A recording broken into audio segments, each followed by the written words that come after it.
Welcome to A Second Helping with Allison Barto, a wedding photography podcast with a focus on second shooting.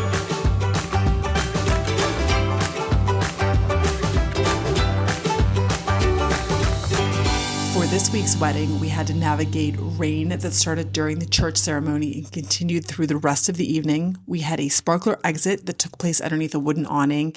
And then lastly, one of the sweetest details, all of the wedding flowers were grown from seeds that were started by the couple's former students. So come along with me to hear about the wedding before, during, and after.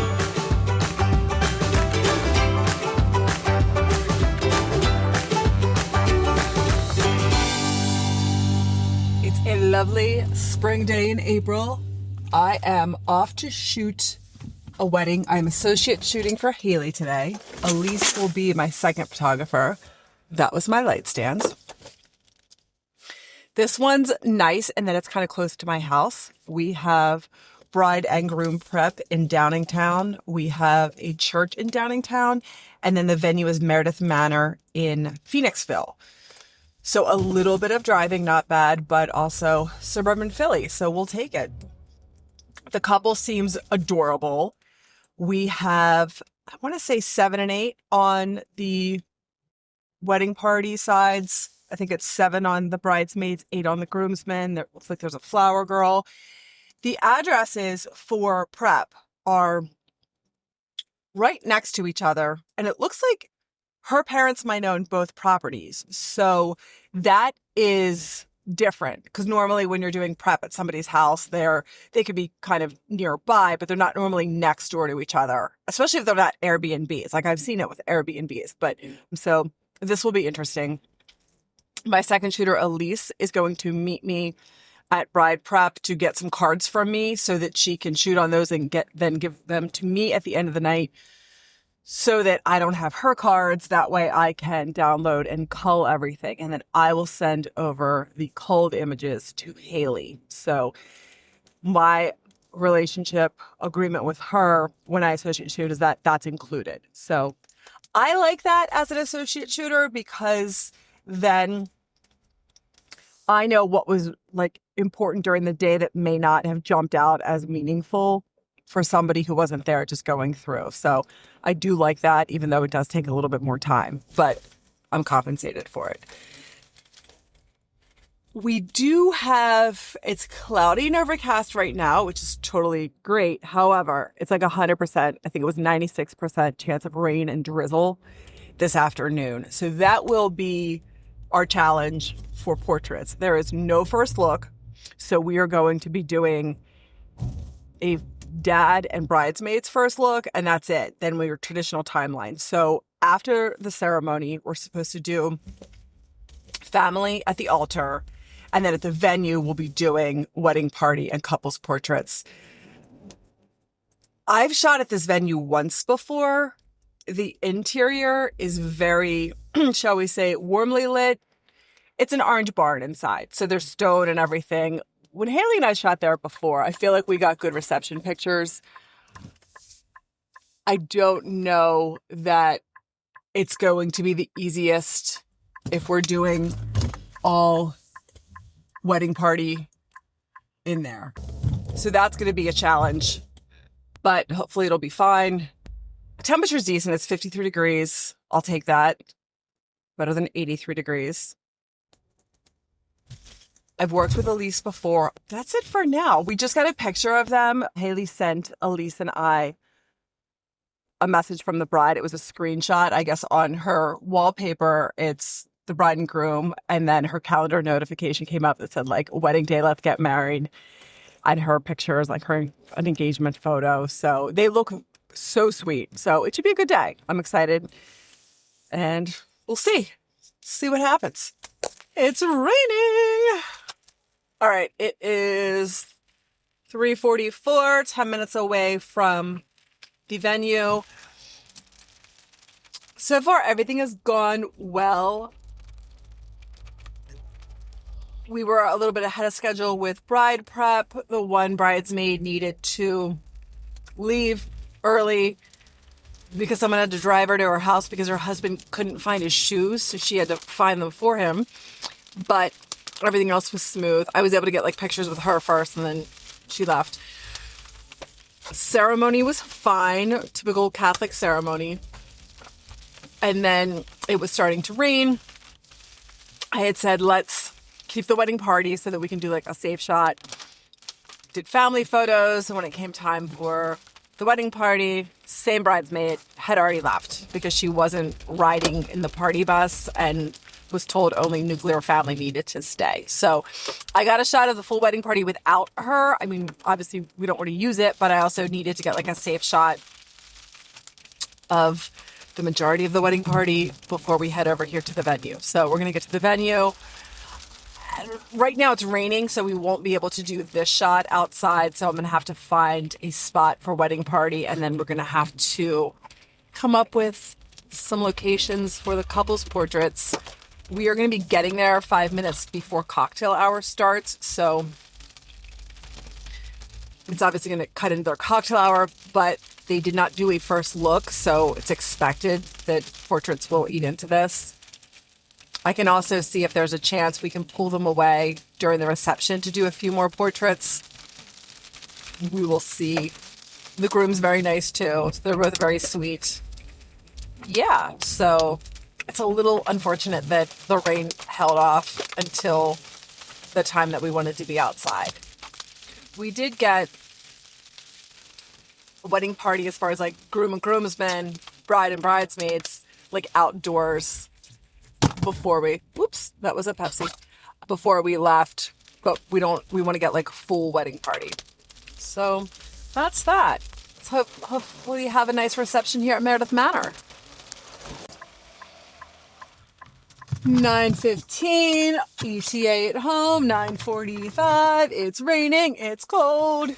God, it's 44 degrees, it feels so cold. Very lovely couple, very nice families. My favorite though is that they had the DJ, well, he was DJing, but they loved dancing to Pink Pony Club, Hot to Go, It's Raining Men, all of your amazing gay anthems. And yet, super religious family. That always just cracks me up. Because, like, when I walked into her parents' home, it had more religious artifacts, isn't the proper word, but just shrines all over the place. I mean, the decor was Jesus, and to each their own. It was a lot of Jesus all over the place. And so just so like immediately I'm like, okay, like make sure I'm not saying like shit or gosh darn, or like, well, I can say gosh darn, but you know, like I just have to be like super aware. I'm not normally dropping F-bombs, but like normally there's like a swear or two. So I was like, I gotta be aware of that. So you're like on hyper alert. And then it's just really funny when you fast forward to the dance floor later and they're just having the time of their lives with grandma out there dancing to Hot to Go. So, but they had a good time. It was challenging. So we got to the venue 5 minutes before cocktail hour started, landed my stuff, went up to the suite, and they were almost all up there. And I immediately was ready for wedding party portraits. So did like the full wedding party portraits.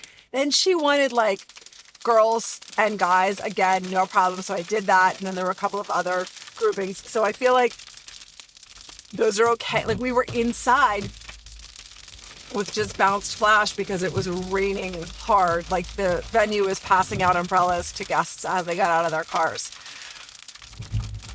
And then we went over and did like some couples portraits. The groom wasn't really into it. Not that he wasn't nice, but it was just, the venue didn't bring them food. So I actually asked the groom and I asked one of the groomsmen if they would go and make a plate of food because they had it on their agenda, make sure to have snacks But also, I know that it's a long day for them, and I don't want them hungry and like weak, like they should be eating some food. So we took pictures while we were waiting for their food to come.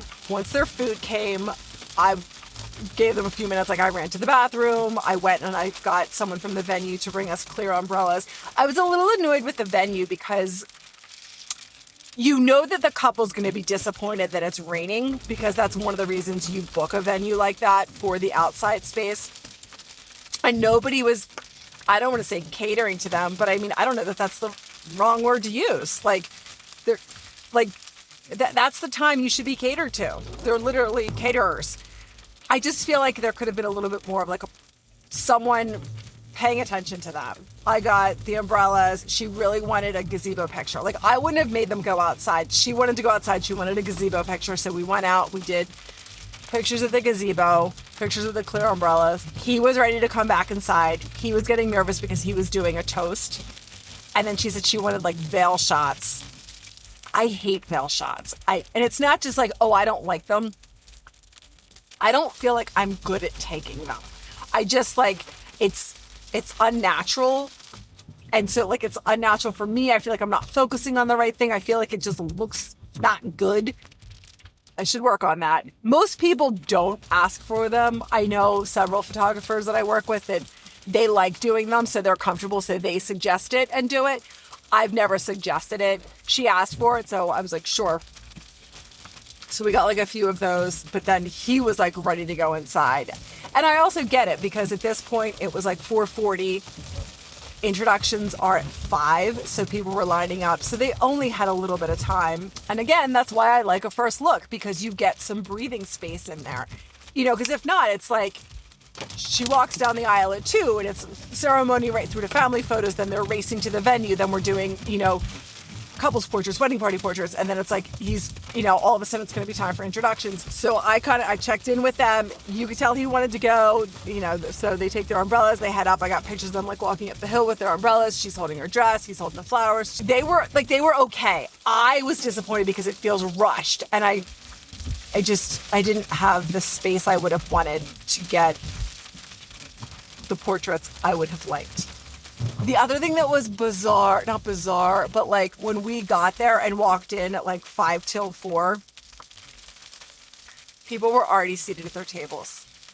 I don't remember. I guess cocktail hour is probably typically outside in that covered area. But I think because it was cold and raining, they just had them milling about. But maybe they do that, because that is where they line up. They do that center. They do a long center table and like wine barrels. But I guess normally people come in and get food and then go outside to like high tops, because that wasn't a viable option. I don't even know if they had high tops set. They were like really seated at the tables. So we had to like get through there to drop stuff off. Elise was great to work with. I trust her. I know that she's good. She is someone that I would work with again. I enjoy working with her. I think she got great stuff with the guys at Groom Prep. And then we had introductions. So we used Harlow continuous lights, and then I had my lights set up as well. It's a weird space. It's a long space. So you have the stage with the DJ, and then a long dance floor with the sweetheart table at the end. So it's like, a tunnel isn't the right word. It's just long. And then what happens is it almost ends up being like 2 dance floors, because you have people in like one section and then another section. The nice thing is that it's not crowded. You can move around, which I always appreciate, when I can quickly get from like one side of the room to the other. But I did need to light it. I think the lighting for the speeches was good. And then Haley likes, after speeches, once it gets to like dancing, she likes direct flash, like head down. So I remember to put both. I don't ever shoot like that. Haley likes it, so I have to like really make a mental note to point the heads of the flashes at the subjects. So I did that. We had 6 speeches.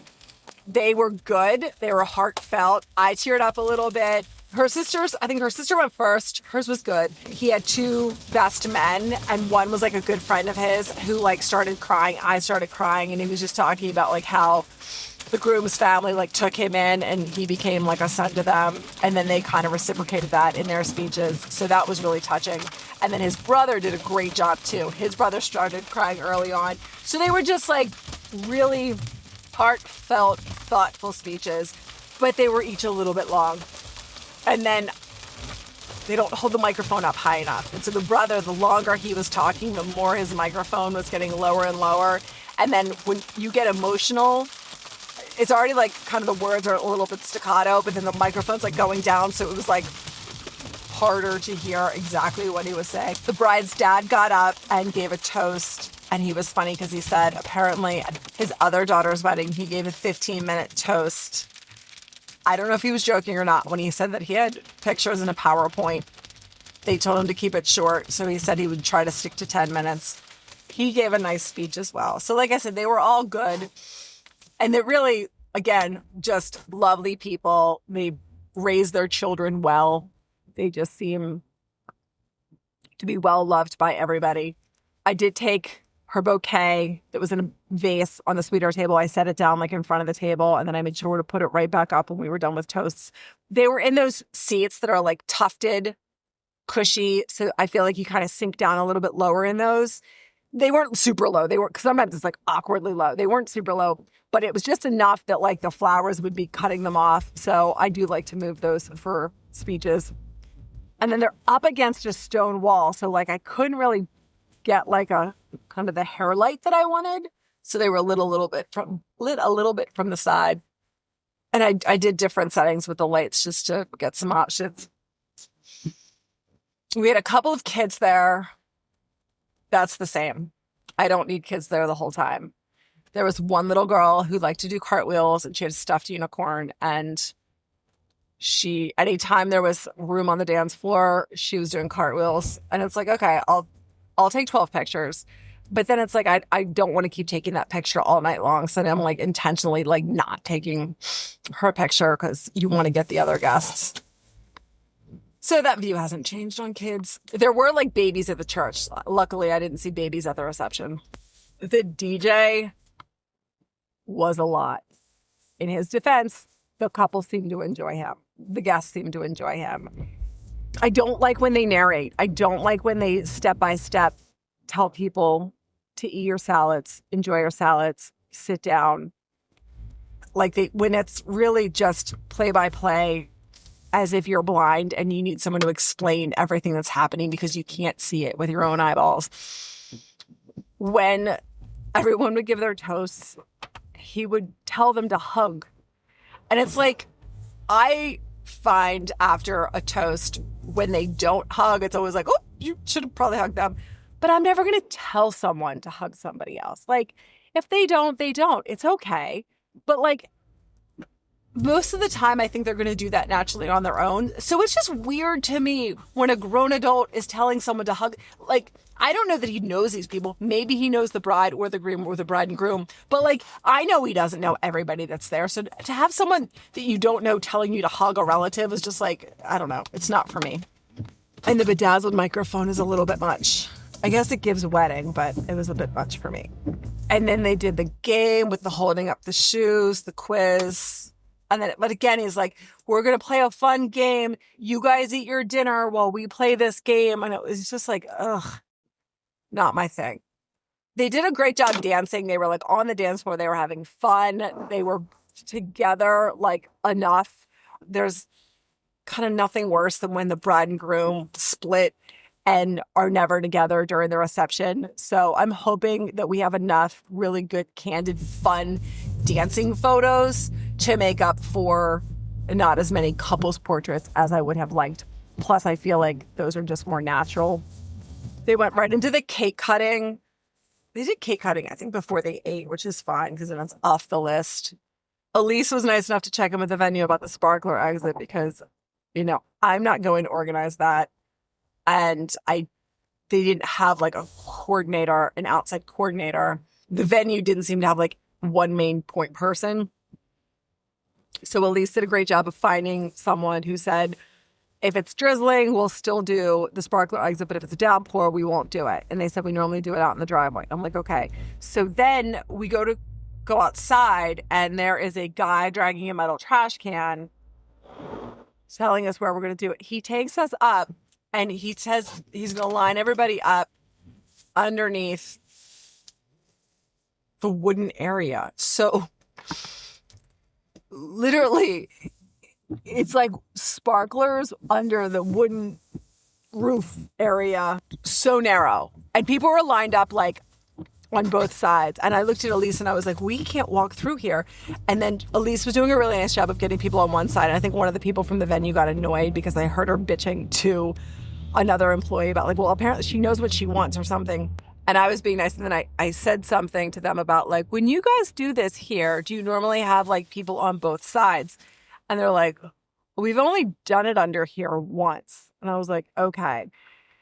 Which made sense because this did not look like a feasible plan. So there was like, they ended up walking like a U shape. And so the first part and the third part, you could have people wide enough. They were on bricks. It was fine. But then like the middle section was literally a pathway that was like 3 feet wide. So you've got a bride and groom walking, but then people standing there who have been drinking all night, holding sparklers like over your heads. And so that's why there was no way you could have had people on both sides. So Elise was great. She had like, it's not a stick light, tube light, so that she could like illuminate them. We walked in front of them. I just did it once. Hopefully it's good.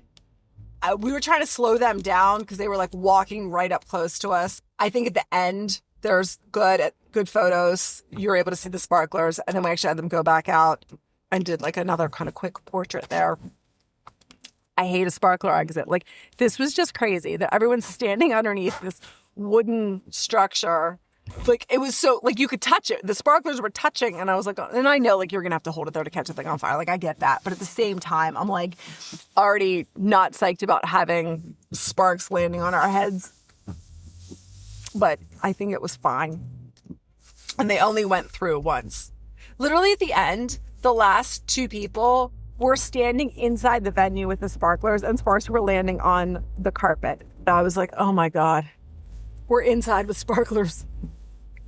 They were happy. Got another few pictures of them. But yeah, the reception ended at 9. I think they were having an after party. I wasn't invited to it. And that's okay with me. They did tip us at the house like early on in the day, which was really nice. I remember to give Elise her tip when we were at the church. I remember to get the cards back from Elise, so that was good. I don't think we forgot anything there.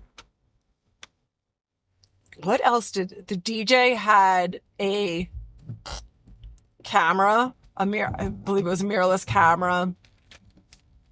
It was a Lumix. He had a Lumix camera with a flash. Loved taking selfies. There was a portion of the evening when we were getting like people dancing, and he was like standing in front of me. I don't know if that was intentional or not. But then he was doing like spin the bottle with the microphone. I don't know. For a wedding, I like when there's just a DJ playing good songs or a good band. I don't like, maybe there's a difference between like an MC and a DJ. Like maybe when you book a DJ, you can specify like the level of MCing that's going to happen. I would like MCing on the lower end. But again, I think some people like it. The flowers were very pretty. The flowers were grown and harvested by the students of the school where the bride and groom met. The groom, I don't know if she still teaches there. The groom teaches special needs high school students. So they have like a farm that they plant these seeds and everything. So it was really sweet. They were talking about how students found out that the flowers were going to their teacher's wedding. So they were really excited. So that was super sweet. The flowers were beautiful. They were probably some flowers that you wouldn't always see at a wedding. The head of the dad's boot near the ranunculus fell off, so we used another pin to attach, and then it fell off right before pictures of the church. I was able to pin it back in there, so I think it lasted through those. We did have at the church the groom's family thinking that they weren't getting pictures. Not thinking, like, it happens more frequently than it should, where I say in the beginning, like, we're going to start with the bride's family, we'll go through our list, and then we'll move over to the groom's family.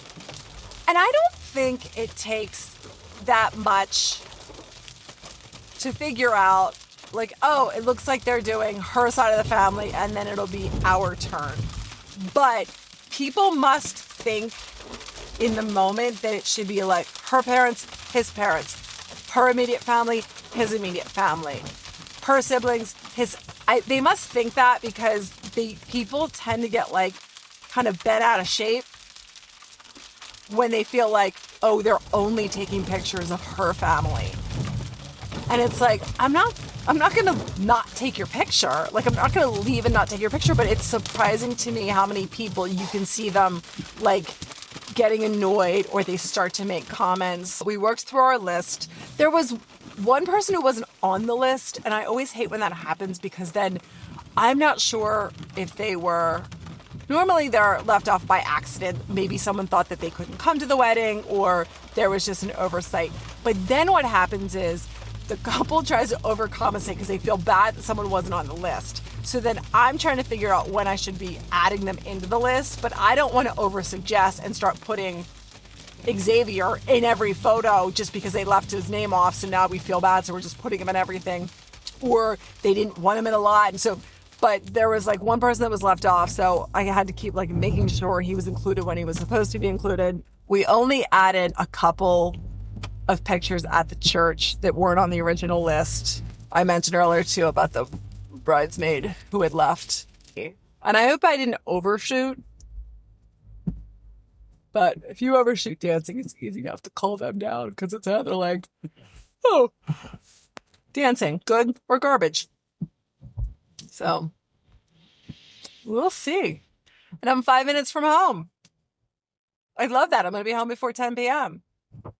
All right, it's a couple days after the wedding. Downloaded everything. We took 7,500 photos between the two of us. I had a little over 4,500. Elise had just under 2,950. So I think it was a pretty average. I was at like 300 and some an hour, and Elise was at like 200 and some an hour. So it was right in line with what I would normally shoot. Culling wasn't terrible. I'm getting better at culling. I went through on Sunday because I figured I would just slam an energy drink and then just spend a few hours going through it rather than like starting and stopping. So I feel like it took me about 5 hours. Maybe it was 4. So I would say between 4 and 5. And I really did like one strong pass, and I just did yes, no, and really just went start to finish, because sometimes I'll get like hung up in a certain area, like at the church where there's just so many photos, and I'll like pop down to a different section and work on that. And then I'll hit like a section in there that has a big chunk. So I'll go back up, and then I just feel like I'm moving around too much. So I think I'm really going to try to just stick to like working straight through it. I also cull chronologically. I know some people find they're more effective when they cull backwards, but I have been preferring to cull chronologically. And I also really just went with the yes, no. A lot of times I'll do like a yes, maybe definite kind of thing. And maybe because I was culling for Haley, I knew I just wanted to like cull to a point where I was giving her a healthy number of selects, where I wasn't eliminating too many. Like, I still want her to have editor's choice. That probably made it a little bit easier for me, because I was like, all right, I don't have to cull this down to like exactly what I would want it to deliver in the gallery.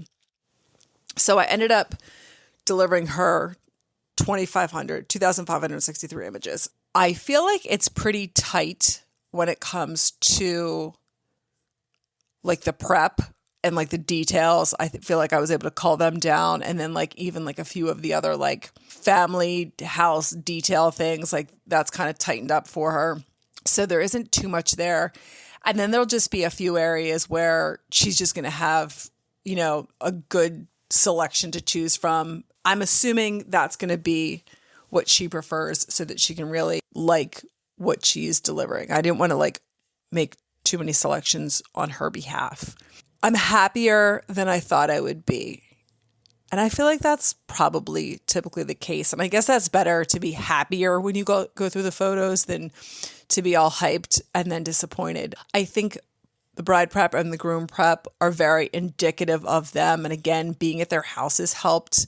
The groom prep, they were playing disc golf. So Elise did a great job of getting a bunch of like just fun photos of these guys out in the yard playing disc golf. She got some good group shots that incorporate whatever the apparatus is called, like the chain net with them on the other side and them all throwing frisbees. So it's just like really indicative of their personalities. So I feel like that's good. I feel like sometimes that's where you can end up with it feeling a little stiff or generic when you're in like a hotel space or something. But I feel like, again, their personalities really were able to kind of shine through in the photos. I think Elise did a really nice job. Ceremony photos, I'm happy with. I want to say I'm happier with these ceremony photos than I typically am. These two were really expressive and kind of like laughing a little bit and having fun. And you could just see like the joy. They didn't seem nervous. And I just feel like we got a good amount of expressions. Typically, I feel like with an hour-long church ceremony, everyone, the bride and groom typically ends up being like pretty stoic, or like you just kind of get like maybe some smiles and things, but like you get really excited when you have the really like genuine moments kind of peek through. And maybe these guys were, the way they were positioned was they were like seated in the two chairs, but they had their kind of back to all of the guests. So maybe they didn't feel like everybody was staring at them. So they were able to like relax. That's just me guessing. But I really feel like we got some really sweet, candid moments of them just enjoying each other and having a nice time at the ceremony. Elise's photos are good. She was, I mean, on top of it. I feel like she shot ISO 1600. I feel like it could have been a little bit higher. She was shooting whatever it is, 28 to 70, 24 to 70, the Canon version, and then the 70 to 200. So I think the lowest that goes down is to 2.8. I was shooting 35 and 85, so I could go down to 1.2, although I feel like I didn't go down that low. I try to keep it up a little bit higher just so I'm not missing focus on anybody. Mine were definitely brighter than hers. Yeah, I'm at like 2,000. She's at 1,600. So I'm at 2,000, 1.8, 1/250th. She's at 1/200th, 1,600, 2.8. So I also want to be careful with the heavier lenses. I tend to try not to go below 2/50th. I could probably do 1/200th. As I mentioned, we were super tight on time for portraits. I was pleasantly surprised. I think I was just looking at the back of the camera kind of throws me off. Like, I love the fact that I can see right away, like if exposure is good, that kind of thing.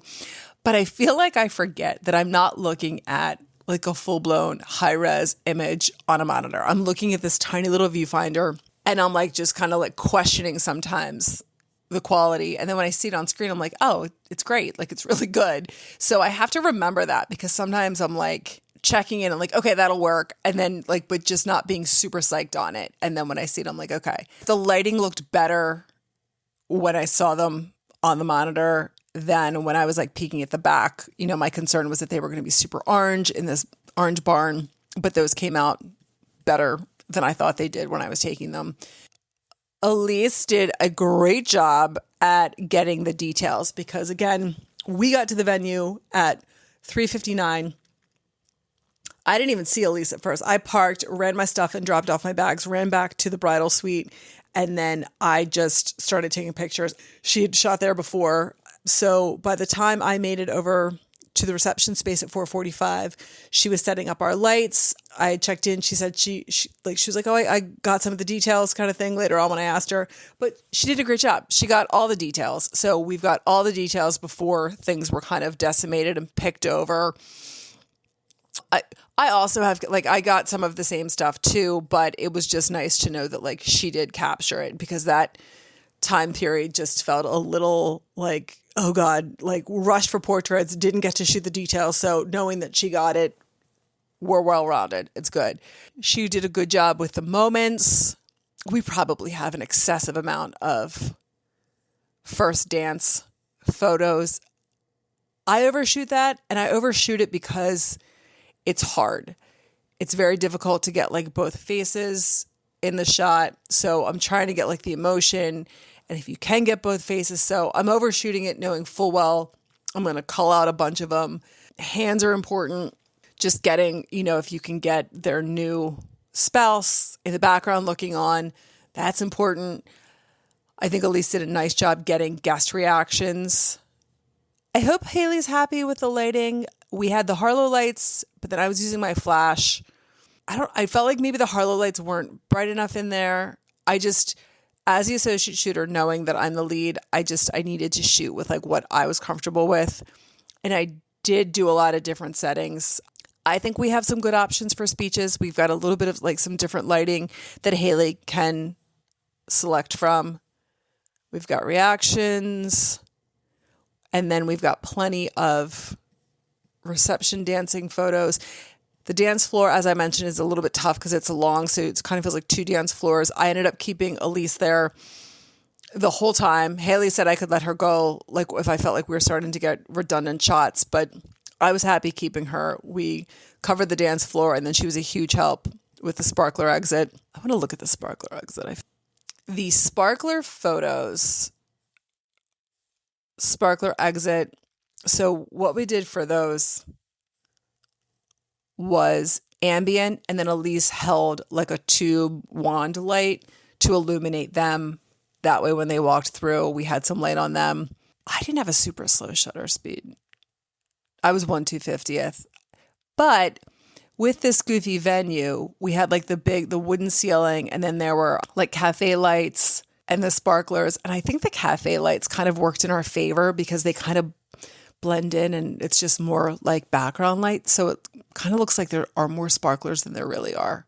All in all, I'm happy with it. I think we had some challenges, and I feel like we did great. I feel like I'm really happy. I'm hoping Haley's super happy. I think the couple should be very happy. I would say moving forward, I know Haley's okay with pushing the ISO. So looking back, I probably could have taken a peek at Elise's camera and told her to bump up the ISO a little bit more. I did get 2 Prism FX lens filters. Haley had used them, different brand. Kent Faith, maybe. Last week, she used them for a bride that really loved the film look. And so she had, like, a golden filter. Haley used them a lot of the day and really loved them. So I got from Prism FX lenses the nostalgia filter and the dream filter. One of those just creates, like, a softening effect. The other one is, like, the same thing, but also has, like, a golden tint to it. I put it on for a couple of shots in the church. And then during the reception, I put it on for a few shots. And I took it off. I don't know that that's the right thing for reception and flash.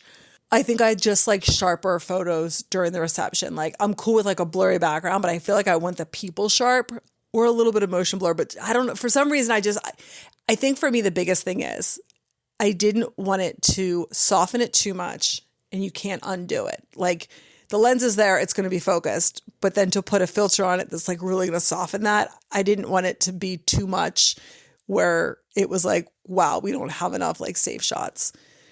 So I'll experiment. I think it's something that as a second shooter, I would be able to, like, focus and be like, all right, I'm going to have it on one lens. My other camera body won't, and just kind of, like, experiment a little bit. But I think when I'm in the zone as an associate photographer, focus, like, I just didn't feel good, like, experimenting too much. But I can see where in a different setting, I would be. And especially, I think outdoors. I feel like it reminded me of the Glen Ford wedding we had. And we had, were there three of us? It was me. Was it Elise? Or I think it was Elise for that. I don't think it was Emily, shooting film in medium format. And like they came out really nice, but I feel like you can work with that in that environment. Like it just looks like really dreamy and ethereal, and it worked with like the look of everything. And I just felt like in this orange barn, it wasn't the time. I think we're going to have overall, though, really good dancing shots. I think we're going to have a good gallery. I just got a message from her. She is downloading everything now. The other thing I want to do, especially associate shooting, I think I could do a better job of like pre-selecting some suggestions for sneak peeks as I'm culling. Also, I have my camera set so that when I'm going through doing a playback, I can swipe up to assign an image 4 stars or swipe down to mark it for deletion. I have to start doing that a little bit more. It's going to be helpful for me when it's my own client to have some of those sneak peeks already selected, and I think it'll be good associate shooting. Going through yesterday and culling, my goal was just to cull in the yeses, and I didn't want to get hung up because it like crossed my mind, and I was like, I could, and then I was like, no, I just want to like do a solid pass and not get hung up. But then when I was done, I was kind of like, ugh, I kind of wish I had kind of starred a few of these for her. And I feel like 8 isn't going to be helpful. Like I would have liked to like give her like a nice chunk. So I think I can do that moving forward if I'm just a little bit more mindful of it. And also I love the marking them like in the field, not in the field. I guess you don't really call it that when you're shooting a wedding. During the day, as I'm going back and looking at stuff, like in the moment when you're like, oh my God, that's a great one. Just being able to like star it. And also the possible for deletion. I think that's great because then you can just do a quick filter and delete those before you even start culling. And I think that's my recap. I think I felt a little bit more jammed up for that like 3:30 to 5 window. It just felt a little bit rushed. I hope they're happy. They were happy when we left. I hope everybody's happy. Elise and I were happy. So that's where we are. We got everything she had asked for and more. We'll see what they say. All right, so Haley was texting me as she was going through the photos and really good feedback. She really liked the getting ready angles that we had. Haley really liked the one image that included the bride's name that was like a little mirror cut out outside of her childhood bedroom door. She really liked the framing of the bride getting into her dress. She got dressed in her childhood bedroom, and then afterwards I moved her out onto the landing where there was even better light, but the candid images of her getting dressed in her childhood bedroom came out nicely. Additionally, Haley said that the pictures from the ceremony were perfection, which made me super happy. Obviously, we talked about the gorgeous flowers. She liked the couple's portraits, the one that I was like a little bit worried about. She liked those. I did get good feedback. I didn't even realize when I was doing the family portraits in the church, I had switched from my 35 to my 24 to 70. And I think I did that like just to be safe, but I don't even really remember doing it. So some of those photos where normally I would have just like backed up with a 35, I went down to like a 25. And so Haley prefers 35 for that. She said only she would even notice it, but it's good feedback for moving forward. And then I had an f-stop of 3.5. So I think she would rather that be like 4.0. So I will keep that in mind. And I feel like by default, normally I leave the 35 on. I don't know if I was just concerned that we were going to get some big groupings and then be like swapping out lenses. That was good feedback. She really liked the framing and the composition of some of the first dance photos. So I had done some that were like tighter, and then I did a few where it was wide and the lighting was really pretty because you had like the arches of the barn with them dancing and the full wedding party, and everybody was pretty symmetrical. So I feel like it was framed and composed nicely. She really liked it. And her feedback on the lighting was lighting is fire. So that made me happy because I was concerned with that. So all good feedback. happy to hear it. So far, she seems happy. I'm still excited to see what she ends up posting for sneak peeks online. So thanks so much. If you guys are still listening, I appreciate it. You made it all the way through this episode. If you haven't already, please like and subscribe and feel free to leave an honest review. Thanks so much. See you next time. Thanks for listening to A Second Helping. Please like and subscribe.